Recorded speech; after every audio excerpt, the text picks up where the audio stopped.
नमस्कार साथियों, सभी सनातन धर्म प्रेमियों को जय श्री राम। आज हम चैत्र मास के कृष्ण पक्ष की पापमोचनी एकादशी के महात्म्य का श्रवण करेंगे। युधिष्ठिर ने पूछा, भगवान, फागुन शुक्ल पक्ष की आमल की एकादशी का महात्म्य मैंने सुना।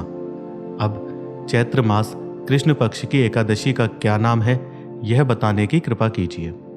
भगवान श्री कृष्ण बोले, राजेंद्र सुनो, मैं इस विषय में एक पापनाशक उपाख्यान सुनाऊंगा, जिसे चक्रवर्ती नरेश मानधाता के पूछने पर महर्षि लोमश ने कहा था। मानधाता बोले, भगवान, मैं लोगों के हित की इच्छा से यह सुनना चाहता हूँ कि चैत्र मास के कृष्ण पक्ष में किस नाम की एकादशी होती है, उसकी क्या विधि है तथा उससे किस फल की प्राप्ति होती है। कृपया ये सभी बातें बताइए। लोमश जी ने कहा, नृपश्रेष्ठ, पूर्व काल की बात है। अप्सराओं से सेवित चैत्र रथ नामक वन में, जहां गंधर्वों की कन्याएं अपने किंकरों के साथ बाजे बजाती हुई विहार करती हैं, मंजू घोषा नामक अप्सरा मुनिवर मेधावी को मोहित करने के लिए गई।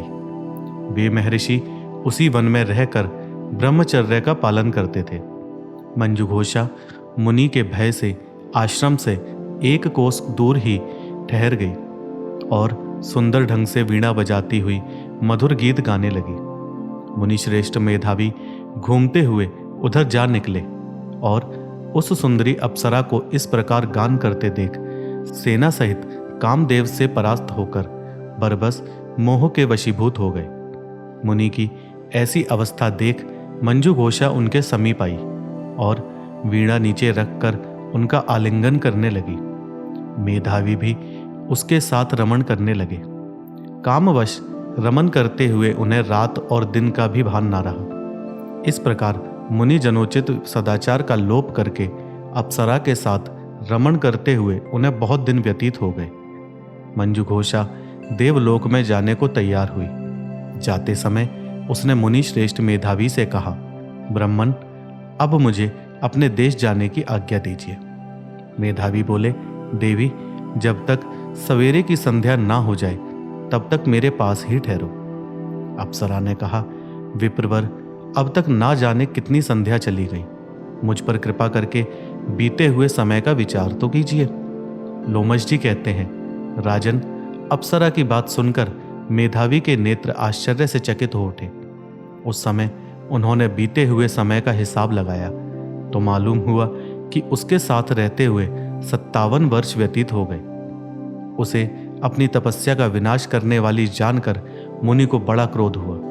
उन्होंने शाप देते हुए कहा, पापनी, तू पिशाची हो जा।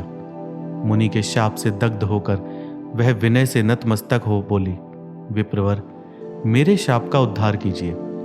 7 वाक्य बोलने या 7 पद साथ साथ चलने मात्र से ही सत्पुरुषों के साथ मैत्री हो जाती है। ब्राह्मण, मैंने तो आपके साथ अनेक वर्ष व्यतीत किए हैं, अतः स्वामी मुझ पर कृपा कीजिए। मुनि बोले, भद्रे, मेरी बात सुनो, यह शाप से उद्धार करने वाली है। क्या करूं?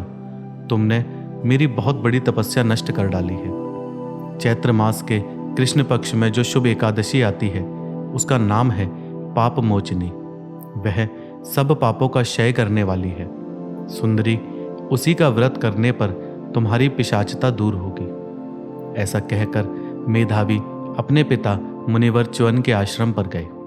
उन्हें आया देख च्यवन ऋषि ने पूछा, बेटा, यह क्या किया?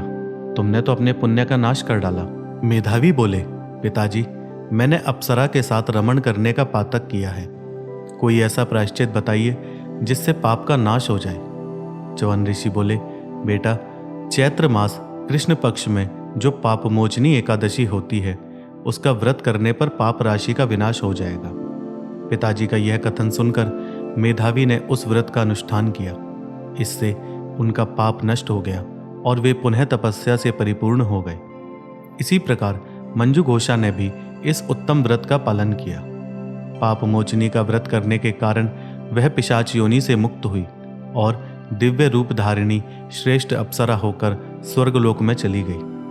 राजन, जो श्रेष्ठ मनुष्य पापमोचनी एकादशी का व्रत करते हैं उनका सारा पाप नष्ट हो जाता है। इसको पढ़ने और सुनने से सहस्त्र गोदान का फल मिलता है। ब्रह्म हत्या, सुवर्ण की चोरी, सुरापान और गुरुपत्नी गमन करने वाले महापातकी की भी इस व्रत के करने से पाप मुक्त हो जाते हैं। यह व्रत पुण्यमयी है।